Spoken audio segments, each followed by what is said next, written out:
everybody for calling in. Just wanted to let you know we have, besides myself, we have Nick Walker, our COO. We have Ian Gibbs, our CFO. We have Paul Martinez, who's our Vice President of Exploration. And we have Jim Phillip, who's our Vice President of Business Development.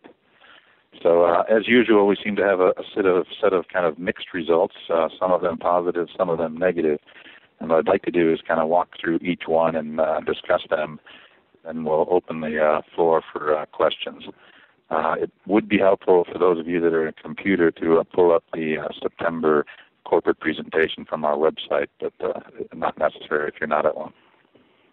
So kind of going through the release, I think, starting with the Kodos well, I think we were a bit disappointed that we did not find a commercial oil deposit there, but as it says in the release, we did get some encouragement in that we had some very good hydrocarbon shows that seem to indicate an oil-prone source rock in the basin. So based on that, we are encouraged to move forward. As I've said many times, the biggest problem here is whether we have source rocks in the basin or not. I think the shows we saw in here were much better than what we saw in the Chubahar Basin.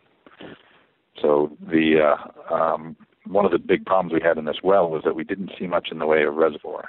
We had some sands up in the upper part of the well, and then the lower part of the well was primarily in the shale section, and we saw a very thick section of volcanic. So this is very similar to what we've seen in other parts of the Lokachuar Basin, particularly the Twiga area, where we went up dip, drilled some very tight reservoirs, but then stepped down dip and found better reservoirs.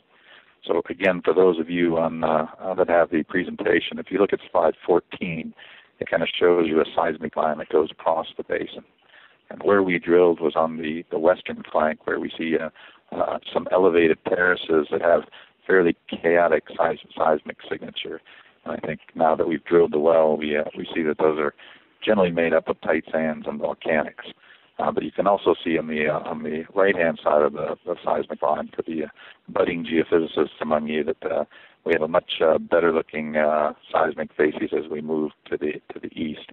And I think that's where we'll be looking out in the basin a bit more to and try and find some reservoir that hopefully goes with those source rocks that we saw some encouragement on.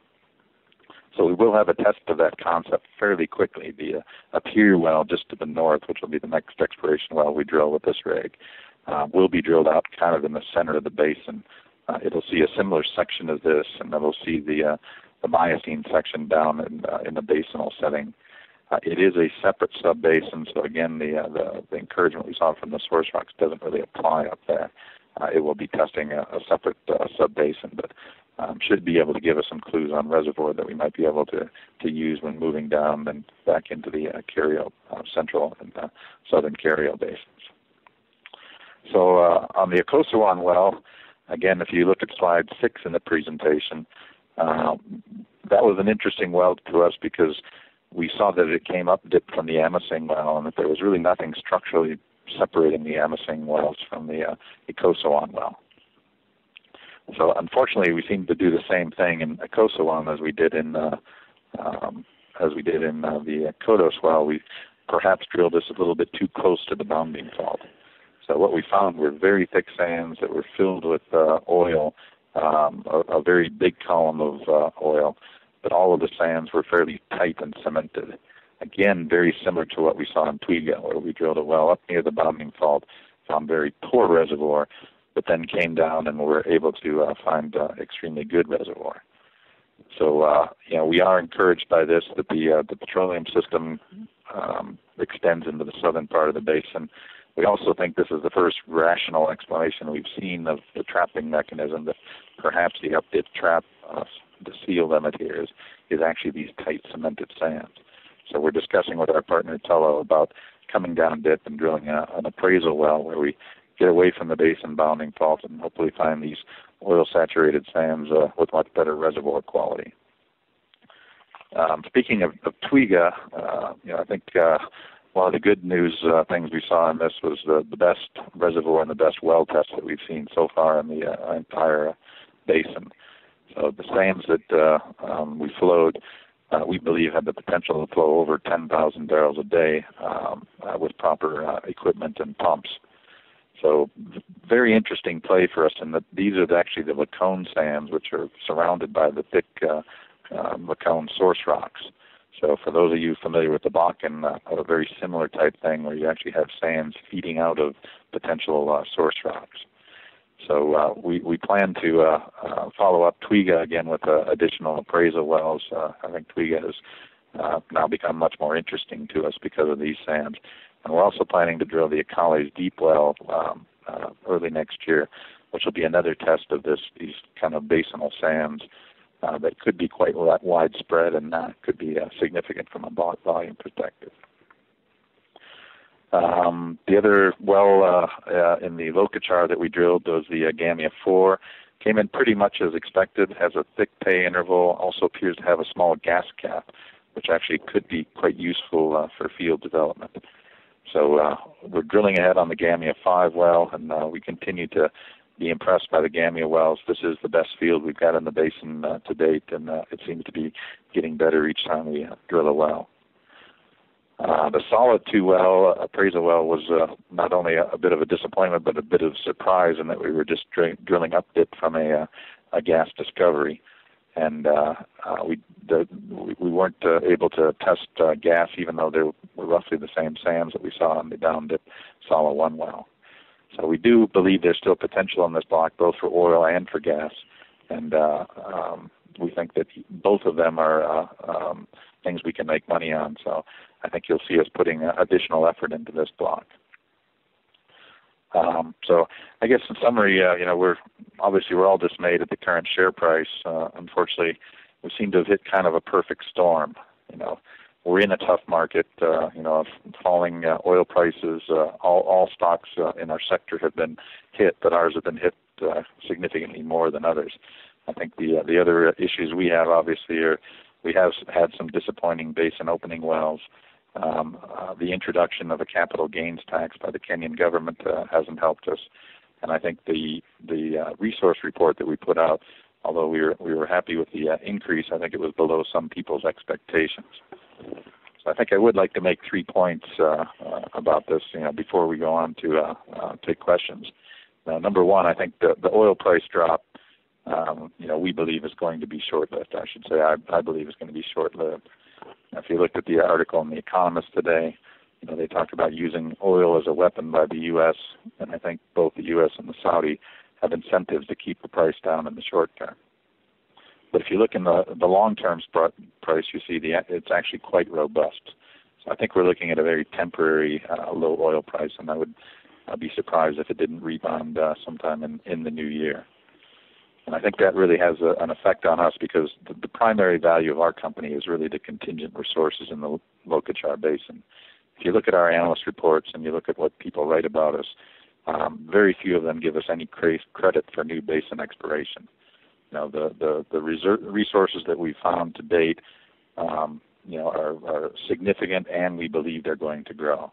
Now, if you look at the slide in the presentation, we have grown 67% last year alone.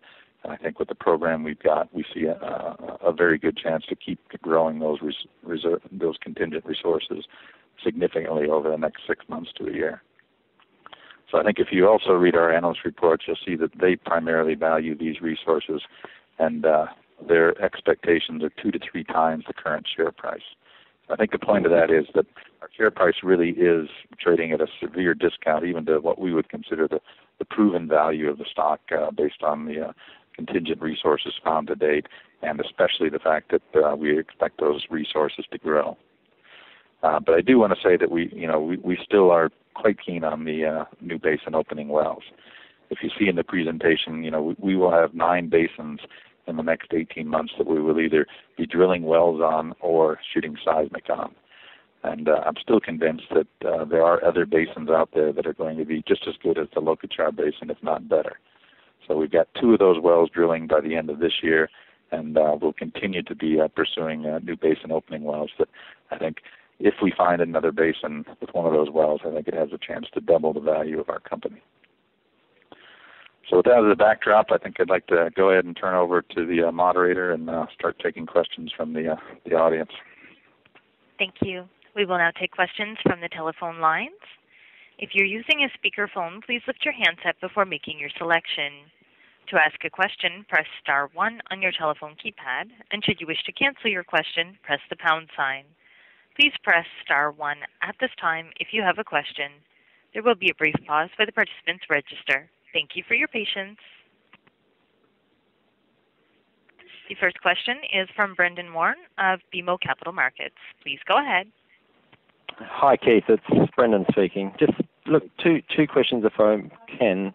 Just firstly on Kodos, can you just make a couple of comments about the quality of the shales intersected, so just the quality of the source rock in the central Kerio Basin. And then just second question in and around Kosawan, Twiga, Ngamia. Just obviously you'd published the 616 million barrel CPR, but just on, let's say if we assumed a lower oil price through 2015, let's say just spot going forward for 2015, and call it appraisal wells results to date, and even if you're just talking percentage increase or decrease, where would you see, call it your discovered resource going, please? I guess on the first one, we did intersect some shales, and those shales we have taken samples and sent them away for analysis. So we don't really know the answer. Have we intersected source rocks in that well? There were some very dark shales that we think maybe the similar shales as the Lokachuar, but we didn't see a lot of shows when we were drilling through them, which we do see in the Lokachuar Basin. So I'd say that the jury is still out, but we need to get the analysis done.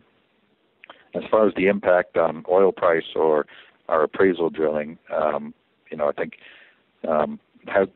really doesn't have an effect. The Kosawan well, which we didn't test oil out of, was not in that 616 million, so that there will be no decrease in that 616 million. As far as appraisal wells, I think they've come pretty much on where we were expecting them, and I think, if anything, with the 3D seismic, we're seeing an ability to map that area, particularly down in the Anosing Gamia, that gives us some hope that there's going to be a significant growth in both of those fields, and potentially, if the down dip Kosawan well works, another possible big growth there. I think oil price you have to keep in perspective. Our economics are significantly better than shale economics or other economics.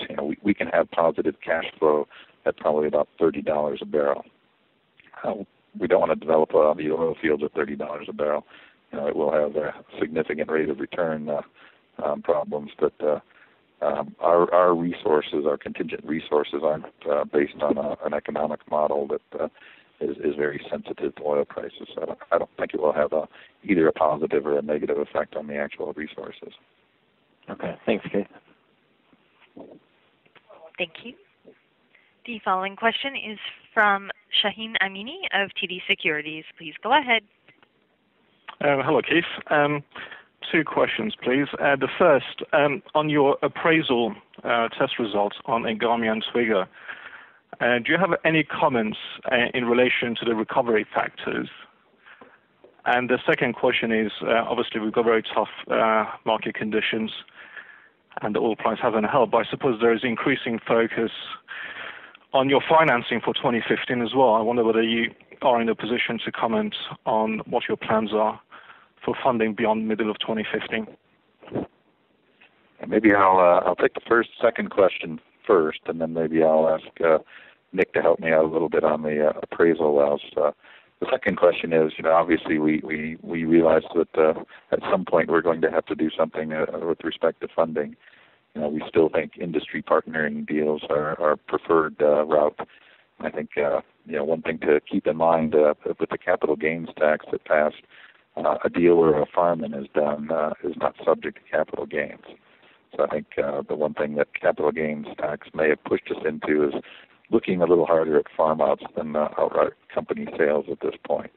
So I think that's still our first choice. We have several other opportunities or alternatives to financing. And certainly our biggest shareholders have all told us that when and if we do a financing, which I think probably won't be until after the first quarter of next year, that they would certainly be keen to come in and at least take a percentage share. So honestly, I'm not worried about raising money, and I think we have a number of alternatives. I think the real question is, what price do we have to raise it at? No one, including myself and probably every person on this call, except maybe large shareholders, want to raise money at today's prices. We're all hoping that the market improves. A couple of we'll have 2 or 3 shots at the basin opening wells before the end of the first quarter, and that we can raise money on the back of good news if we need to. But I do think as we've always discussed, industry partner deals are probably our preferred path going forward. And as far as the appraisal wells, I think the actual wells themselves aren't as important. That the extended well tests are probably going to be the more important. But let me turn over to Nick and ask his opinion on that as well. Yeah, Shaheen, I think when we put our resource report out a little while ago, we put some details in there around recovery factors for the Awurwa, and our range is a P90 of 16%, a P50 of 26, and a P10 of 36. And I think we made the point around that the combined appraisal program, which includes the appraisal wells, the extended well test, the special core analysis, we would expect to see ourselves move resource from 3C to 2C and move our recovery factor up that range. Analog reservoirs would suggest in the 30s, mid 30% recovery factors.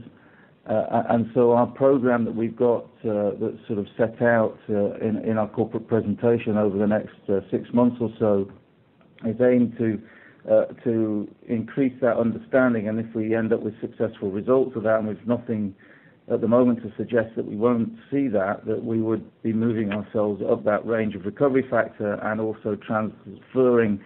So we'd be moving up the recovery factor range and also transferring oil in place from a 3C position to a 2C case. So we should see ourselves move some of that 1290 3C in towards 2C.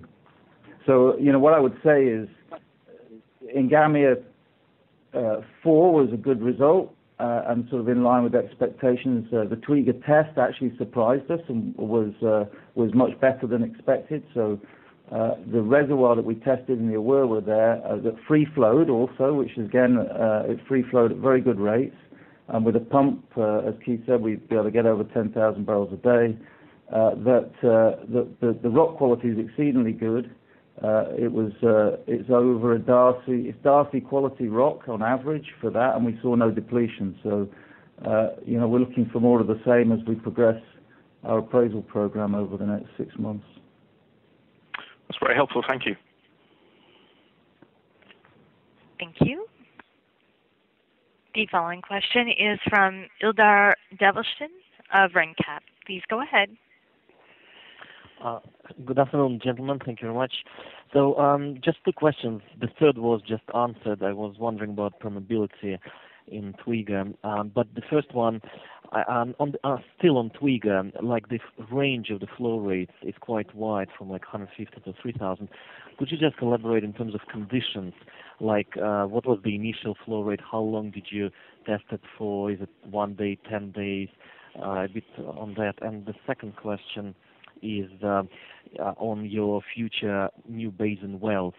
It seems like, so first of all, on the ones that you drilled with CODOS, do you still believe that it's really the location of the well as opposed to lack of trap? Are you confident that the trap is there, not just the source rock?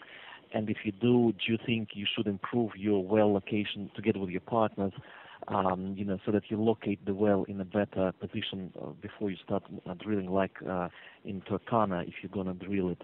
Do you maybe need more seismic or more processing, or like so that to avoid these issues that you have encountered so far with these 2 wells in CODOS and another location? Thank you very much.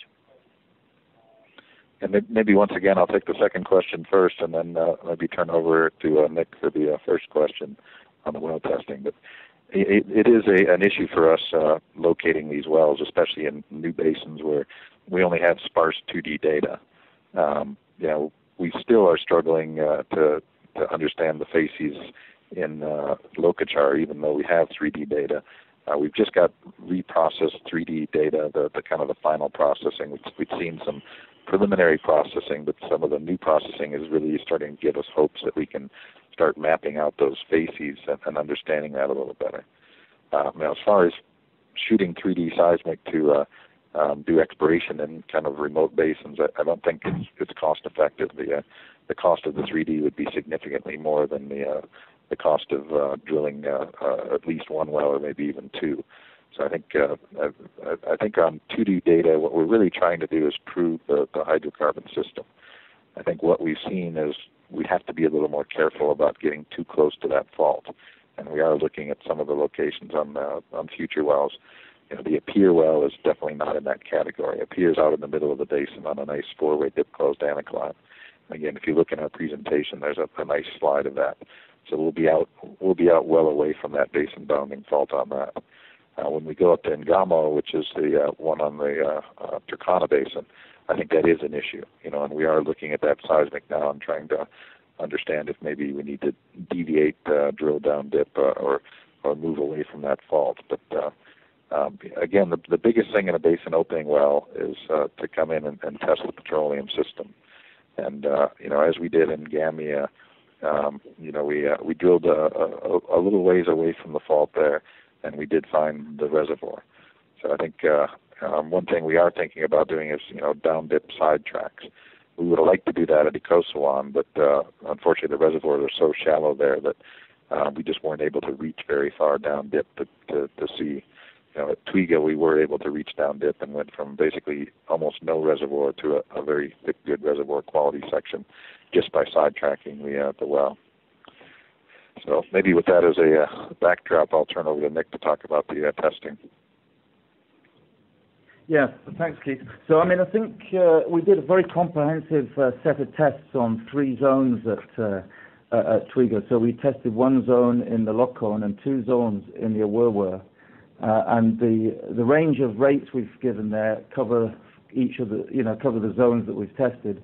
And the 2 Awurwa zones we tested individually, and then we realized that they would flow naturally. And to remove the constraint, obviously we needed to change the completion. So we then chose to DST the second and third zones together. So that's why we've got four zones 4 tests reported. So the high rate was from the last test with both zones open, flowing naturally without the constraints of a pump in the well. So that's why we've ended up with this wide range.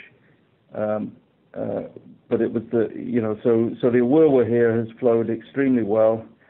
We've got slightly lower gravity oil, but it's also extremely good rock, and that's why it's flowed naturally at a high rate.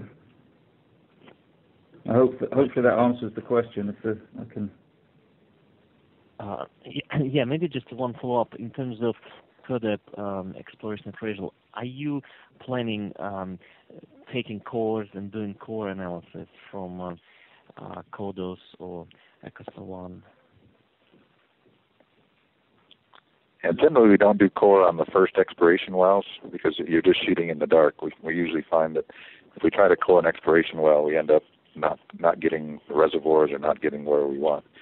Generally we like to core an appraisal well, and that way we know where the sands are, we know where the best intervals are.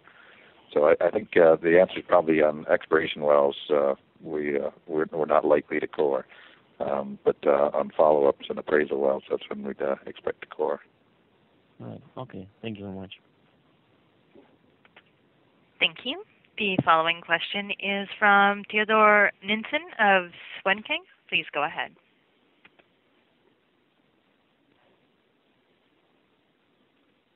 Your line is now open. If you're using a speakerphone, please lift. Hello, Keith. Can you hear me? I can hear you. Hello. And just one very overall dull question. How has your confidence around the South Carrier Basin changed after the CODOS well results? And then secondly, you said that your reserves probably will be economic at $30 per barrel. Can you just give some more color on that estimate and what kind of assumptions that's behind that number? Yeah, I didn't actually say our economics are positive at $30 a barrel. We are cash flow positive.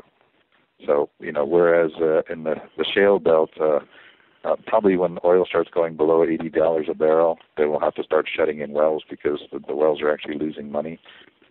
Because we have low operating costs and because we have low development costs, and we have good quality oil that's going to trade, roughly at Brent, we make money at a fairly low oil price. We make positive cash flow. But if you run our economics for the life of the field projects at $30, it won't look very good. So we need better oil prices than that to make economics. But we don't need nearly as high as what the shale people will need and deep water people will need. Our economics are inherently good because we've got a good production sharing contract. We've got low operating costs. We've got low development costs. So we can make money at much tougher oil prices. As far as the confidence being shaken in CODOS, it's not a positive result because we didn't see good reservoirs and we didn't see very good shows. But I think it's very rare that the first well in the basin actually finds an oil field. Even in the Lokachar Basin, you may recall in 1992, Shell drilled a well there. They saw some encouragement, but they weren't encouraged enough to go forward. So I think, we have seen some encouragement here, and we do want to move forward in that basin. We've seen enough that we're encouraged. I think Apia is going to be something that will encourage us, even though it's a separate sub-basin. It's out drilling in the middle of that basin. So we'll see those Pliocene sands. We'll see the Miocene sands away from the basin bounding fault. I think that could give us some positives. So if your overall question is, does the Carrier Basin look better or worse than it did before we drilled the CODOS well? I think our optimism has gone down a bit because of the results of the CODOS well. We would have liked to see more reservoirs, more shows, but I would say that we're still quite encouraged. And if you compare it to, say, the Chubahar Basin, we've seen better shows in this well than we've seen up in the Chubahar Basin. So again, if you go up to Lake Turkana, where we drilled 2 wells and across the border in the South Omo block, we did see oil shows there, so we are encouraged. I think you'll see us do more work up in that part of the block, and that is really the northern extension of the Turkana Basin, where we're getting ready to drill the Ngomo and Samaki wells. And of course, Lake Turkana also has the advantage that it has oil seeps on it, which give us some encouragement that they're source rocks. So I'd say, to answer your question, we are encouraged in the basin. We all would have liked to see more shows, more reservoir, but the fact that we did see some shows suggests that there is an oil-prone source rock in the basin, and I think you'll see us coming to drill additional wells there. Okay, thank you. That's very clear. Thanks. Thank you. The following question is from Michael Alsford of Citi. Please go ahead. Thanks. I've got 3 questions, if I could, please. Firstly, just on the plan around sort of the extended well test and interference testing, it seems to me that's obviously a critical piece of information that's needed to get a better understanding of where recovery rates could go. Could you maybe just outline, sort of step by step as to how long, I guess, we should expect sort of the extended well test to last, both on Amazing and Ngamia? How long you would think you need to sort of have to process the data to come back with a better understanding of where you think recovery rates could move to? That's my first question. Secondly, just on the flow rates at Twiga, clearly a good result versus some of the other flow rates you've seen across the Lokachar. I guess we've seen obviously good rock quality in other parts of the basin, and perhaps the flow rates have been a bit lower than you would have expected. I'm just wondering whether there was anything mechanically that you did differently at the flow test at Twiga that you could perhaps say you could take on and move to other parts of the basin and get better flow rates elsewhere, or was it just simply you hit a sweet spot in the Ora sands? And then finally, just on the capital gains tax you mentioned earlier, Keith, I just wondered whether you've had any ongoing discussions with the government regarding that, and whether we could perhaps see any perhaps revision to the initial ruling. Thanks. Well, once again, I think I'll take the last question first and then leave Nick to answer the first two. But yes, on capital gains, we are very engaged. We have met people at all levels of government in Kenya. And I think we do see a lot of support, again, from all levels of government and from the rest of industry, not just the oil industry, but the mining industry is affected, and indeed the overall industries in Kenya could be affected. So I think, we do see support, and, I think our point is, it has to be what's best for Kenya. I think the concern is that at an excessively high capital gains rate, you could see it discourage investment in Kenya, particularly on the exploration side for new explorers coming in to explore the basins. So I think, we've certainly had some support from people we've met, both in industry and in the government, and I think we'll continue to work with them to see if we can find a solution. There is, of course, it is a legislative change that will need to be done, so there's no certainty as to the timing or what the potential amount of decrease is. But I will say we've gotten a fair amount of attention, both at all levels, and I think it is going to be critically addressed in the coming months. So, with that as a backdrop, maybe I'll turn over to Nick for the testing questions.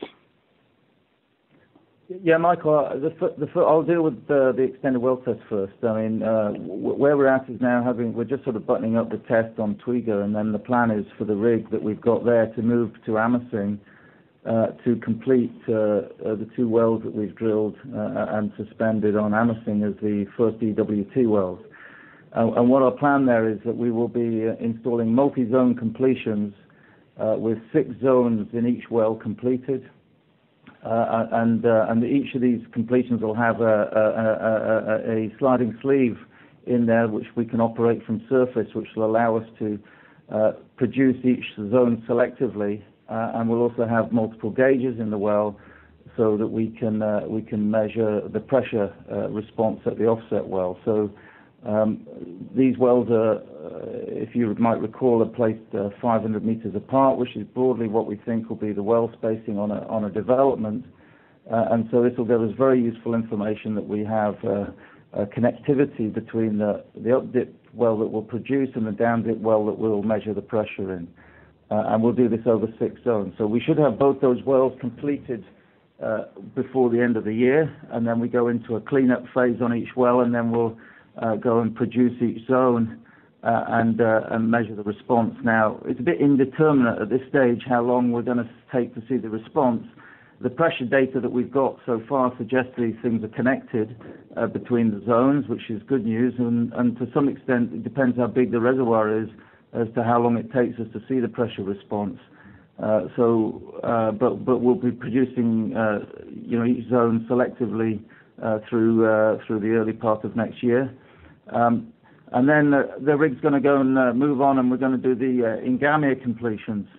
And we're still working the exact program out for Ingamia and how many wells we're going to include in that. But we'll probably have certainly 3, maybe 4 wells involved in the Ingamia extended well test, with the aim of giving us a broader data set to give us the confidence. And I think what we'll see is out of this is that we'll determine that we have connectivity within the reservoirs, within a well spacing that we would use for development, which is what we're trying to prove, and that we can produce these things and inject into them effectively.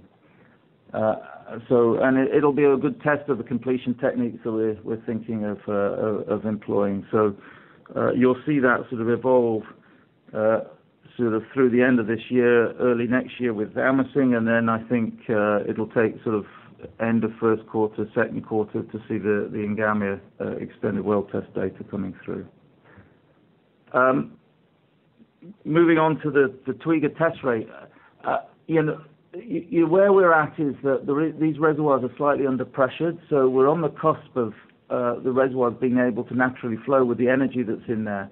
And so if we get a slightly lighter oil and slightly better permeability, they will naturally flow. So we get a little bit of variability across the field from, oil gravity, the GOR, and also the rock quality. So where we've got very good rock quality and a slightly lighter oil with a bit more gas in it, it will naturally flow. And in other parts of the basin, it won't naturally flow. And indeed, the Twiga wells, we actually needed the pump to kick it off. So once it got going, we could naturally flow these things. And so I wouldn't say that we were seeing variability on rock quality. We've seen very, very good rock quality elsewhere, but we've seen it slightly shallower, slightly less gas in it, and maybe slightly more viscous oil, which means that we need to pump them. So we're seeing, broadly speaking, across the world, we see very good rock quality. We just see slight variations in the depth and pressures, which mean that we need pumps or don't. Hopefully that answers those two questions. Yeah, that's great. Thanks for running through that, Nick. Appreciate it. Thanks. Thank you. The following question is from Stuart Amor of RFC Ambring. Please go ahead. Hi, Keith. I was wondering, you say you have hydrocarbons shows in the Kodos well. Would you describe those shows as mostly oil shows, or is it kind of wet gas or gas shows? And secondly, you had... Yeah, it's primarily the C5 gases, so heavy gases. So when we see those in the Lokochar Basin, they're almost 100% tied to oil. Basically, and then that actually is a story in Uganda as well, but C5 equals oil. So even though we didn't see a lot of oil shows, like native oil shows, the fact that we've got those heavy gases gives us a lot of encouragement that there's an oil-prone source rock. If there wasn't, if it was a gas-prone source rock, we don't think we'd see over above Cu2 or possibly even C3. So I think that's the kind of the quality of the shows, and it wasn't over large intervals. There were just a few of these shows in the well, but we think it does. There has to be a source rock that's giving those shows to us. So. Okay. Go ahead. I kind of cut you off there, Stuart. That's fine. That's good. And then you also, before you drilled the Kodos well, you had source rock, a potential source rock at outcrop. Do you have similar source rock at outcrop in the North Kerio Basin and the North Turkana Basin? We don't in the North Kerio Basin. There's no source rocks in outcrop there. In fact, the Miocene isn't anywhere in that outcrop in or around that basin. Okay. In the Turkana Basin, there are the seeps that we talked about, which I think is even better than having a source rock in outcrop. And we have the shows in the two wells up in the Sabisa and Tatule wells that we drilled up in South Omo. So I think that's the real encouragement. We haven't really done an extensive source rock mapping campaign along the Turkana Basin margin. The margin's uplifted there, and it's actually where we are. It's the intersection of the Cretaceous Rift and the Tertiary Rift. So a lot of what we see in outcrop sitting on top of the basement there are actually Cretaceous rocks. So I don't think we have a very good representative sample of the Miocene. Paul Martinez, if you have any comment on that, feel free to jump in. No, Keith, that's fair enough. We've recently done a field campaign in 12A where we identified some very good source rocks. Up in our Rift Valley block, we've done a field campaign and identified lacustrine source rocks, type 1 source rocks, all Miocene. So around the Turkana Basin, there is mostly Cretaceous in basement exposed. It doesn't mean that the Miocene doesn't exist in the basin. We're fairly sure the Miocene-Pliocene section is there. It's just whether the source rocks are present. And as Keith mentioned, there's good evidence from seeps and other measurements that it is there, but no immediate outcrops right around Lake Turkana for Miocene. It's all been uplifted and eroded. Okay, thank you. Thank you. The following question is from Julian Beer of SCB. Please go ahead. Yes, good day, Keith and Nick. I've got a couple of questions. I think the first one's probably for Nick. With regard to the development planning, has the development design export rate for Lokacha been nailed down yet? And if not, how long do you think you've got before some sort of cut-off date for adding reserves that could influence the plateau rate through the pipeline? So, Julian, I mean, where we're at is we're doing the engineering work on the basis that we want to give ourselves flexibility. So we've got 200,000 barrels a day coming from Uganda, and then the design work we're doing is 100,000, 150, and 200,000 barrels a day from Kenya.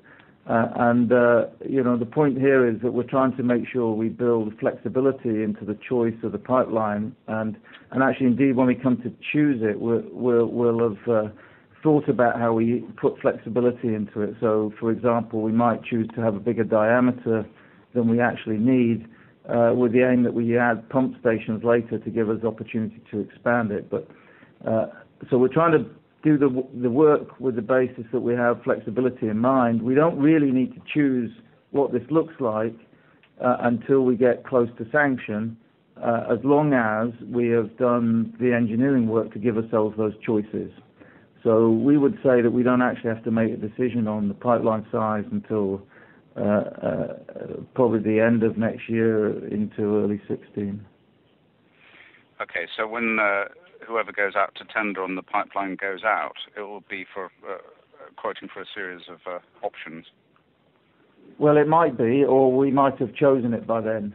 So I think we'll make a judgment at the time we get there as to what we want. So we might, one option is to go and tender for two sizes, one is tender for one. I mean, we may feel confident enough to size it at a certain point, and so part of the study and engineering work will be to look at the various options that give us flexibility and assess what commitment we would have to make to give ourselves a certain level of flexibility up front, and how confident would we feel at doing that at the time. So it's sort of a little bit early to answer in detail the question. The point really is that we're trying to design flexibility into this so that when we actually have to make a decision, we're making a decision with some choices. Okay, Nick, that's good. So it sounds to me as if you're saying there's at least a year for adding resources in Lokacha, which could influence the design outcome here. Yeah, and elsewhere. I mean, if we happen to open another basin, it suddenly gives you a lot more confidence to say, well, we're happy to, to pre-invest in a bigger pipe. Because quite frankly, that is the toughest piece to make a decision around in terms of sizing any of this. Everything else is sort of modular, but once you've chosen the pipe and the design of it, that sort of limits the options really. Sure. Okay, good. Okay, thanks for that. Keith, can I just ask on the petroleum legislation issue? I think we've discussed before that there is a new petroleum law being promulgated in Kenya. To what extent do you think that could impact your projects economically, and when should we expect to see this legislation emerging? Yeah, I mean, we've been through, I think we're on the 7th draft of the petroleum legislation. There are a number of things that are before Parliament. Probably the single most important thing that's in that, most of it I think is fairly cookie cutter and plain vanilla. They're not reinventing the wheel. They're getting a lot of help from people like the World Bank and the Norwegian government, and they've hired their own consultants to help. And then of course KOGA, the Kenya Oil and Gas Association, has also been having regular participations and comments on that. I think probably the most important thing in those regulations that we've seen so far is the sharing provision where the government shares its revenue with the local communities. So again, that doesn't affect us directly. It's basically just talking about how they share their portion of the profit oil, basically, and the numbers have ranged anywhere from 15 to 30%. That's important to us because certainly it's an innovative thing that you don't see in many parts of the world where they're actually allocating profit oil to the local communities. But I think that'll be a very positive thing. But it's been very clear to us and made clear that that doesn't come out of our share. That's just basically how they divide their share. So the finance bill is the other thing, of course, that went through Parliament recently, and that's the one that had the capital gains tax in it. So that's probably the biggest thing that's affected us as far as looking at if we had an outright sale and we didn't do a farm-in, that we would have to go back to the government and have discussions on that. I do think that there's flexibility in that. It doesn't become law until January. And even in Mozambique, where they had imposed a 30% capital gains, when the Cove transaction was done, they actually were able to negotiate a 12.6% rate. So I think we're at the position where we believe there is going to be a capital gains tax, and I think we've been telling people that for a couple of years. I think for us, it's really just what the rate is. I think industry would probably be willing to accept a 10 to 15% capital gains tax without making too much fuss. But I think, as we discussed earlier, the 37.5% would be by far the highest in the region. And I think, there are people in the government that see that could really curtail investment in Kenya. So it's an ongoing discussion. There's a lot of people involved, and it will take political will from someone here in Kenya to make a change in that. But I do think that the points have been well made, and that there are a number of advocates that will be working on behalf of reducing that to a more reasonable number. Okay, so there's no, from your perspective, you don't see that there is any likely impact on your own production sharing contract terms, and how will it work? Is the plan to have standard terms going forward, or will each individual license have its own contract terms, which will be then governed by this umbrella legislation?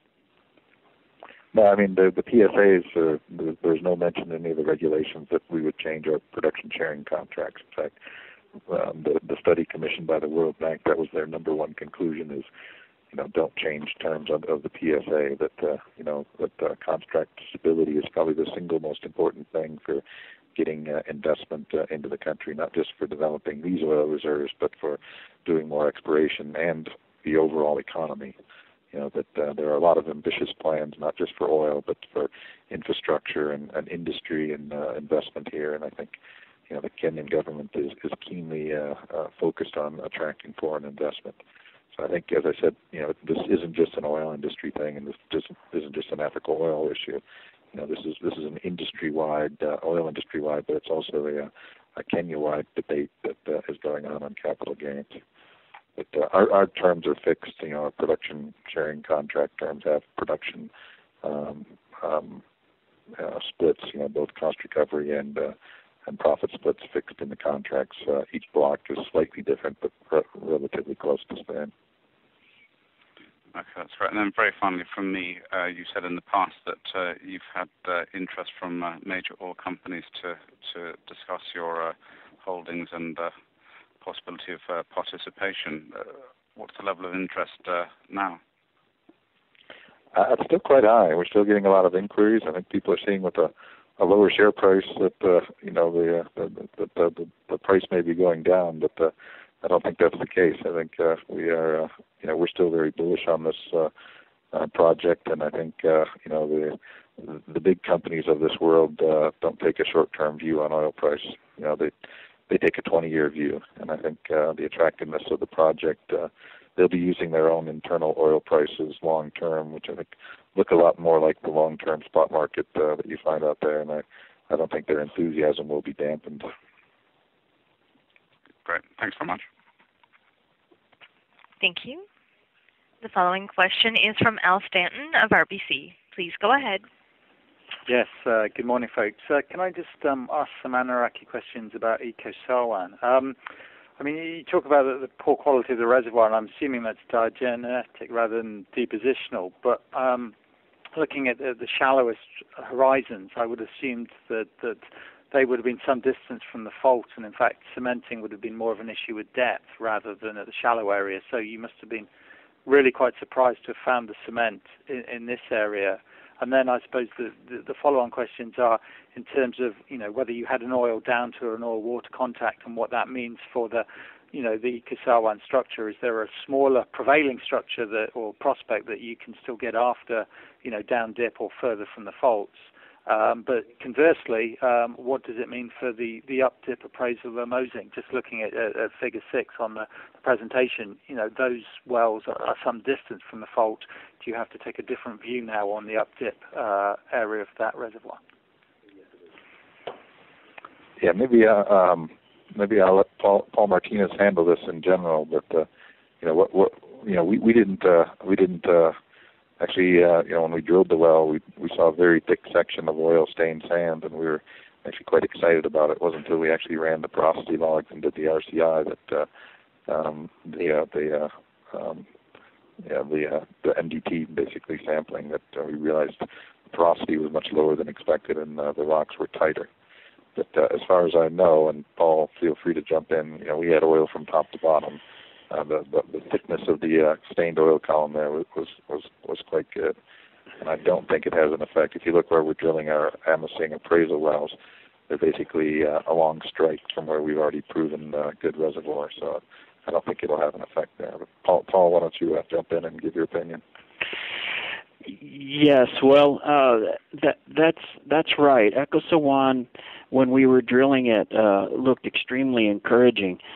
We had some 900 meters of what looked like oil-saturated reservoir from top to bottom. You made a reference to the shallower reservoirs. We started seeing shows fairly shallow, like, you know, within 500-600 meters, which is typical here, because that's where the Aurora formations start. So there was nothing surprising about that. In fact, we had calculated some 17 to 40 meters of net pay from our logs, just depending on what cutoffs we use, and it was only during the MDT testing that it tested tight. And this is very similar to the results that we saw when we drilled Twiga 2. We were seeing some reservoir calculated using our cutoffs, but when we recognized that the permeability was low in the reservoirs, we sidetracked some 700 meters away and found these good reservoirs in the test that we've described. So we see a very similar situation to Twiga. You drill a well like this with 900 meters of shows. We think there's a very good possibility of just moving down dip and finding better developed reservoirs still within an oil column. So we're quite encouraged by this. Of course, we would have liked to have positioned a little bit further down dip now that we see these results, but we're quite hopeful for what might lie down dip. I mean, and to Keith's point on the Mosing, he says the wells are along strike, but, you know, if you drill along strike, you wouldn't be getting nearer the fault. So can I ask that question again? If you do go nearer the fault, should you now be slightly more cautious? Well, the thing is, with 900 meters of oil-saturated reservoir and the fault moving at roughly 45 degrees, yeah, you're going to be at the shallower horizons. You're going to be further away from the fault, and as you've said, as you move deeper, you get closer and closer to the fault. So we do have to try to manage that, you know, with our wells. But again, with 900 meters in this case of oil-saturated reservoir, there's plenty of opportunity within that distance to intersect certain reservoirs in a sweet spot, and that's what we've seen along trend. Whether we're talking about the Amosing wells or the Engamia wells, there are differences between wells, but with such a thick section of oil-saturated reservoir, we're managing to hit certain reservoirs in the sweet spot, depending on where we are relative to the fault. So This is it's not unexpected, and we think we know what we have to do to make some better wells here.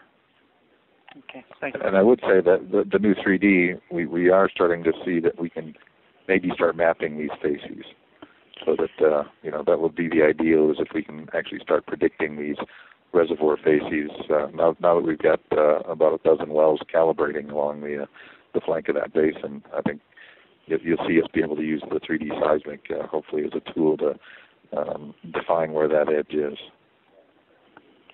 Cool. Thank you. Thank you. The following question is from Peter Herstein of Carnegie. Please go ahead. Hi, guys.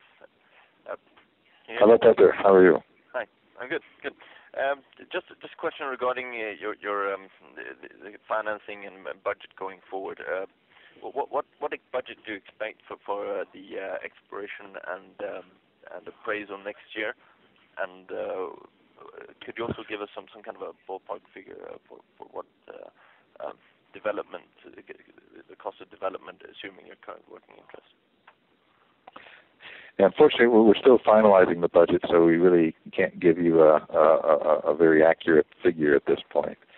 Right now we have 4 rigs working in the basin. I think as we continue to drill the Lokachar Basin out, there will be a point sometime next year where we won't need as many rigs, which is one of our biggest costs.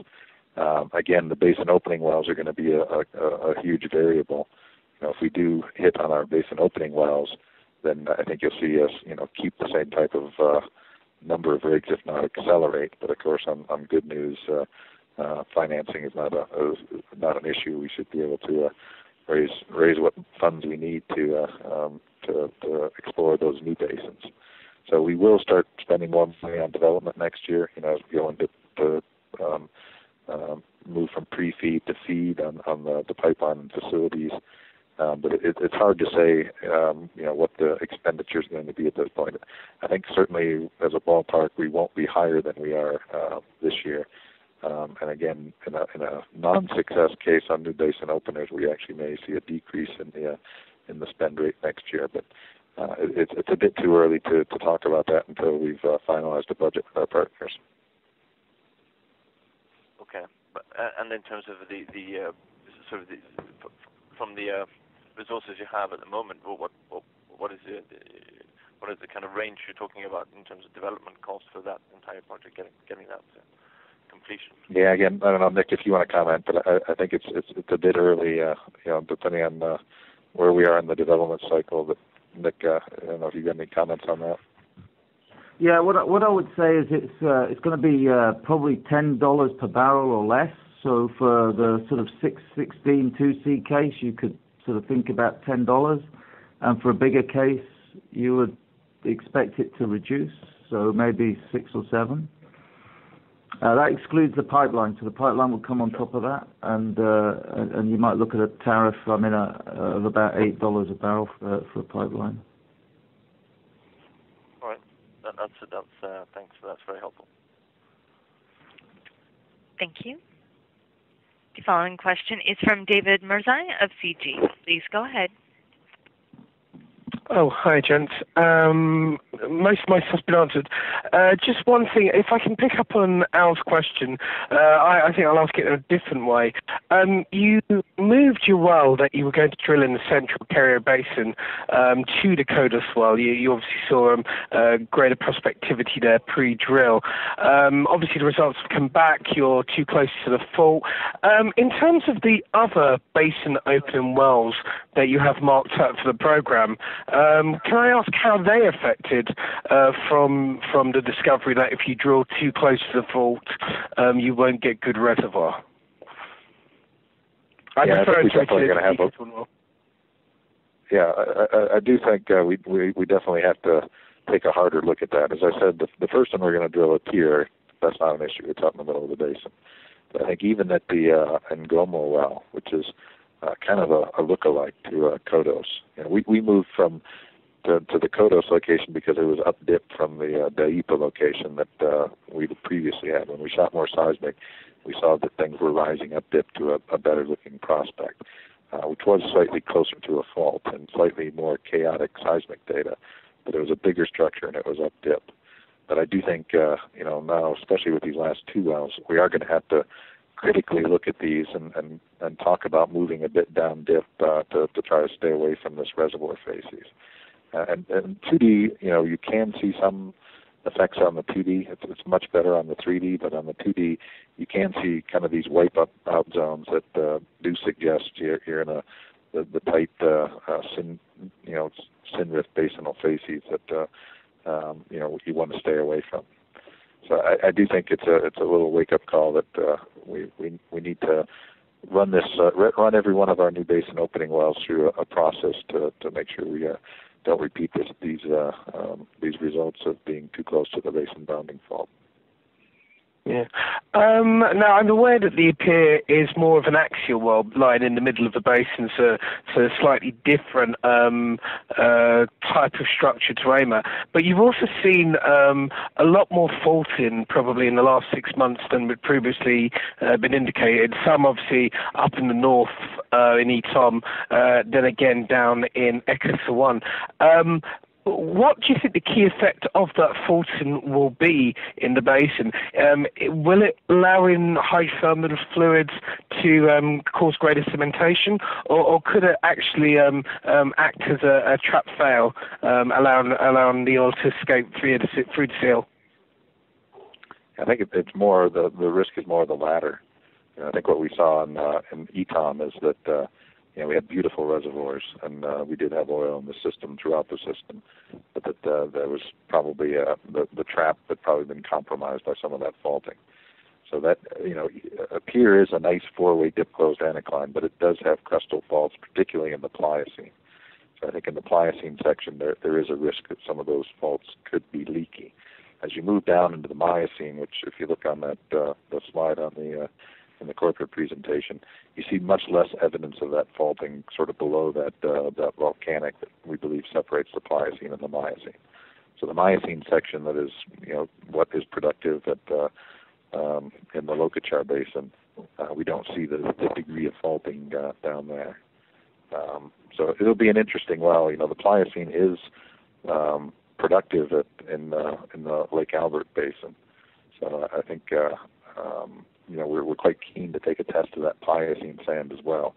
The character of it looks quite nice. It looks like alternating sands and shales. So I think we're hoping that the reservoir quality is good, and the fact that some of those faults will leak, there still is some simple 4-way dip closure on the crest of that structure that should not be affected by the faulting. I think the faults could possibly limit the size of the accumulation, but if the petroleum system is working there, I think we'll have a very good test of it both in the Pliocene and the Miocene. Okay, that's great. Thanks, gents. Okay. Thank you. There are no further questions registered at this time. I'd like to turn the meeting back over to Mr. Hill. All right. Well, thanks everybody for their interest. I don't think anybody's more depressed about our share price than management. I know it's been a tough road. Our compatriots are suffering along with us in this environment. But I think the thing we really got going for us is that we do have a world-class development project with growing resources that underpins our stock. So I think everybody is probably undervalued in this market. I think we're severely undervalued with respect to what we've actually found to date. And, of course, what you get is still what we think is one of the best exploration portfolios out there, basically for free. So we appreciate the interest, and hopefully everyone keeps their heads about them. And I think that there still is a lot of upside potential ahead. And, we're going to keep our heads down and keep growing reserves and keep drilling basin openers. And hopefully our luck will be a little better than it's been in the last few months. So thanks a lot, everybody, for dialing in. Thank you. The conference has now ended. Please disconnect your lines at this time.